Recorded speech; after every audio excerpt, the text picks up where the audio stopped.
Alberto, it does look like at least Brazilian media are reporting that we'll be heading into that presidential election runoff in the end of October. Has the results surprised you? Have you been surprised by the commanding turnout when it comes to those voting for Bolsonaro?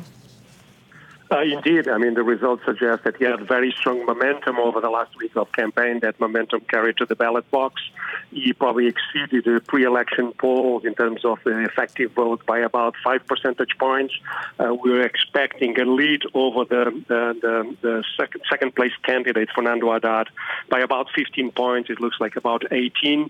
So going into the runoff, he enjoys very, very strong momentum. He needs to convert just a fraction of the vote that went to other center-right candidates to be the next president of Brazil. Markets have a very clear preference for him. Is that a wise kind of position to be taking, given the lack of detail we have over his financial and economic policy?